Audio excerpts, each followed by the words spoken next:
Bismillahirrahmanirrahim.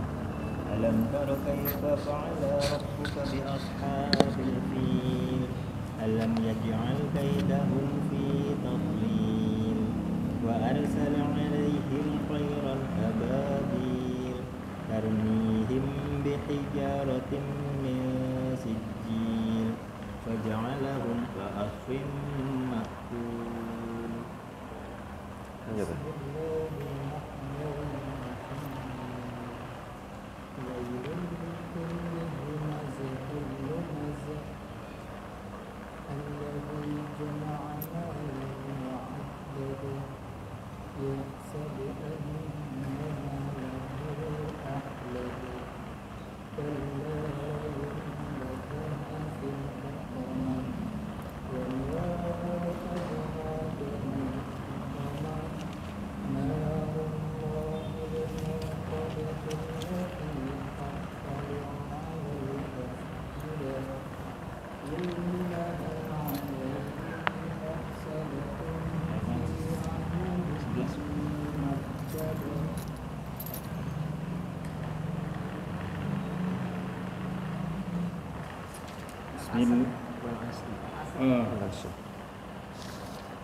A'udzubillahi minasyaitonirrajim. Bismillahirrahmanirrahim. Wal 'asri innal insana lafi khusrin illa alladzina amanu wa 'amilus solihati wa tawassaw bil haqqi wa tawassaw bis sabr. Sadaqallah. Mumpung ingat nilai ke bawah. Iya, ada Pak. Oh, ada. Nanti lagi. Nanti ingat. Siap. Hanya tadi jadi hak, Pak. Wa tawassaw bil haqqi. Hak.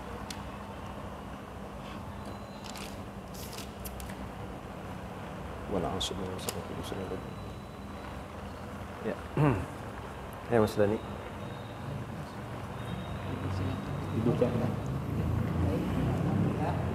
Sama-sama bertilawah membacakan juz 30 dari ayat Ais sampai dengan surat Al-Asr. Mudah-mudahan setiap huruf yang kita baca menjadi dinilai pahala Allah Subhanahu wa taala, dan mudah-mudahan Al-Qur'an yang kita baca ini akan menjadi penolong kita, syafaat kita di yaumil akhir nanti. Baik, yang kami muliakan, Bapak sekalian, mari kita sama-sama saja menyimak cara inti kita tausiah yang akan disampaikan oleh Muhammad Ustaz kepada beliau di Ya. Terima kasih. Bismillahirrahmanirrahim. Assalamualaikum warahmatullahi wabarakatuh. Waalaikumsalam. Alhamdulillah alladzi khalaqal mauta wan hayata liyabluwakum ayyukum ahsanu amala wa huwal azizul ghafur. Asyhadu an la ilaha illallah wahdahu la syarika lahu wa asyhadu anna Muhammadan abduhu wa rasuluhu la nabiyya ba'd. Allahumma shalli wa sallim ala sayyidina Muhammad wa ala alihi wa sallim ajma'in. Rabbi zidni ilman warzuqni fahma, Rabbi shrah sadri wa yassir amri wahlul 'uqdatam min lisani yafqahu qawli, amma ba'd. Alhamdulillah Bapak sekalian, Allah masih memberikan kepada kita kesempatan untuk bisa menghirup udara segar, kemudian bisa menikmati hari-hari dengan waktu yang lapang gitu ya.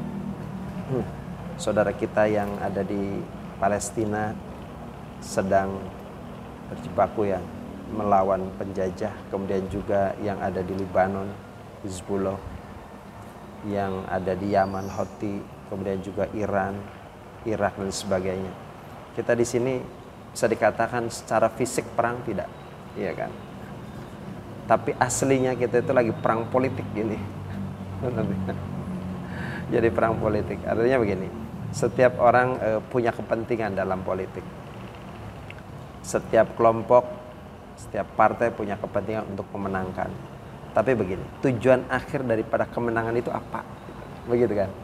Misal gitu kan, partai warna merah, jikalau menang mau ngapain? Mau memberikan manfaat kepada apa? Kepada siapa? Kemudian siapa yang akan diberikan manfaat? Tujuan akhirnya apa? Kemudian juga partai kuning misalkan, partai putih, partai hijau dan sebagainya. Itu tujuan akhirnya seperti apa? Nah di kita ini sekarang lagi bisa dikatakan tahun politik ya.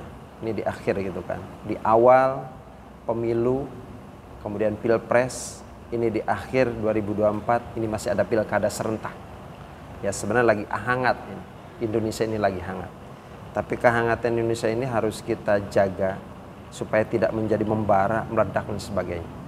Dan insya Allah setiap pemilu pun terkendali. Hanya saja begini, setiap elemen partai politik atau siapapun gitu yang terlibat dalam pilkada, dalam pemilu ini mestinya memberikan edukasi ya. Artinya apa? Pemahaman yang benar gitu kan tentang politik begitu, arah politik. Jadi kalau saudara-saudara kita yang ada di Timur Tengah, di Palestina dan sekitarnya, ini kan sedang perang fisik. Kita pun kurang lebih sama. Iya kan? Bagaimana istilahnya perang politik ini dalam arti kata positif ya, harus dimenangkan. Yang memenangkan itu yang memang benar-benar punya visi sampai akhirat gitu. Jadi tidak sekedar begini, menang Indonesia kemudian apa? Ya berkuasa.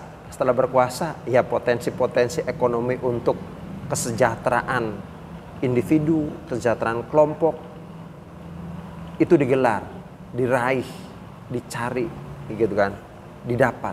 Hanya sekedar itu ya ini mah masih cetek gitu kan misalnya. Tapi bagaimana kemenangan itu rahmatan lil alamin. Artinya apa? Memberikan kebaikan kepada alam semesta gitu kan. Ya kalau nggak rahmatan lil alamin ya rahmatan lil Indonesia ya. Ya se-Indonesia begitulah.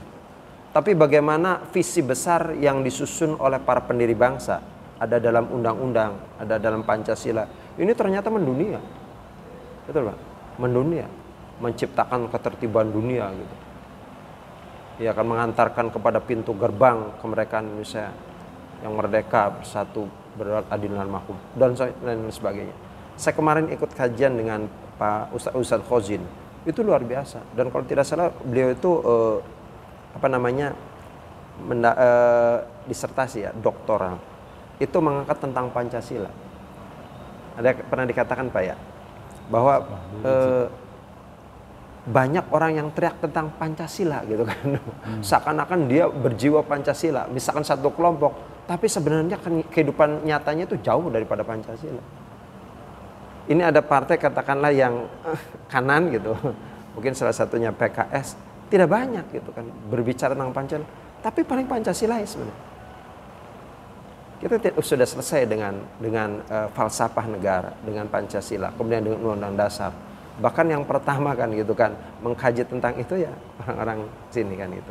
Tentang 4 pilar kalau tidak salah ya, Undang-Undang Dasar, Pancasila, Undang-Undang Dasar, NKRI, kemudian Bhinneka Tunggal Ika kalau tidak salah Pak ya.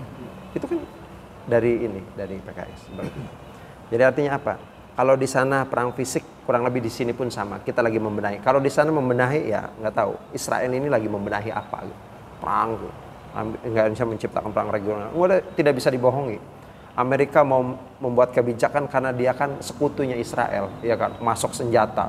Waktu itu bikin pelabuhan apung, ya kan, ya rekayasa saja, gitu kan.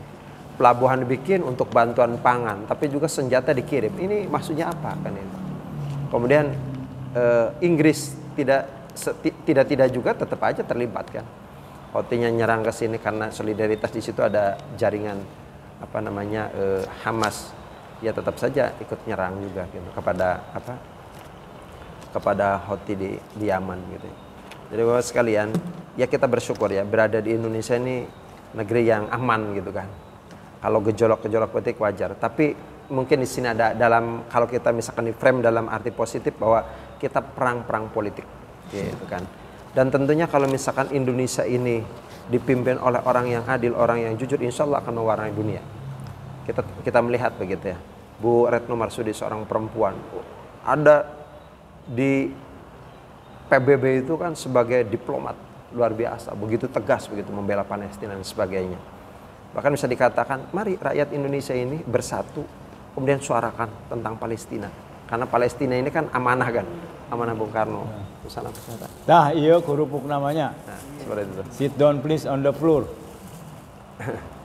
Jadi Bapak-Bapak sekalian, jadi dari guru-guru kita, ya orang-orang tua kita, ini masa yang kurang lebih sampai dengan November ya, 27 November itu kurang lebih 50 hari atau 1,5 bulan lah.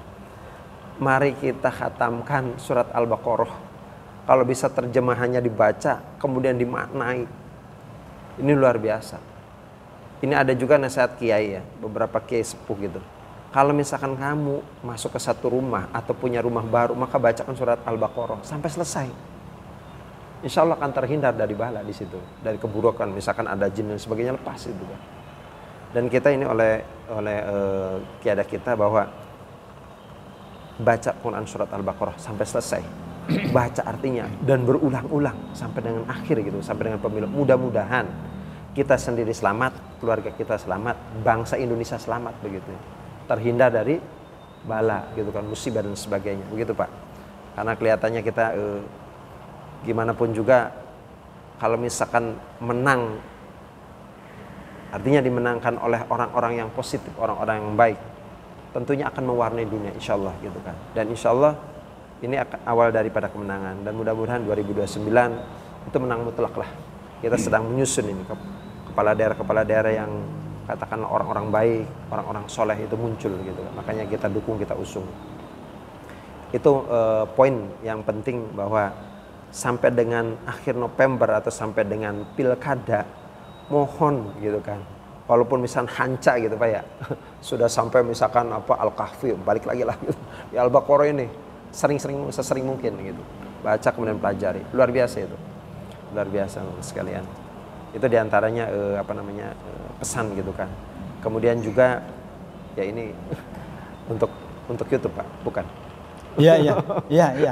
Kalau berbicara. saya ngasih ini berarti untuk YouTube. Iya, artinya ya mungkin ini sebenarnya ini Pak ya. Ya nanti sih begini, bisanya berapa menit gitu, dipisahkan. Oh, iya. 30 Dipisahkan. menit untuk YouTube. Oh iya, gitu. siap. Jadi begini Pak. Kita sebagai kader nih, ya nanti nggak usah di YouTube kan di ini ya Pak. Iya. Kita sebagai kader mendapat amanah bahwa apa kontribusi kita untuk kemenangan dakwah gitu. Kita ini kurang lebih ya sama-sama paham bahwa kalau misalkan di UPA ini kan berbicara bagian daripada dakwah kita, juga kita akan mempelajari tentang politik gitu kan ya. Dan politik itu mohon maaf, zaman Pak Harto mungkin kita tidak terlalu boleh kan berbicara masalah politik ya Pak Hafes ya. Iya. Bab siasa itu kurang lebih itu rada disembunyikan. Padahal itu bagian penting dalam perjuangan. Rasulullah itu Pak tidak akan perang gitu kalau tidak berbicara politik. Benar tidak? Kalau berbicara misalkan umat Islam, kemudian juga akhlak Islam, udah jangan bikin ribut, jangan mengucurkan darah, jangan nusuk gitu, jangan manah, ya kan? Jangan nebas gitu kan. Jangan mengangkat senjata. Maka itu bukan Islam.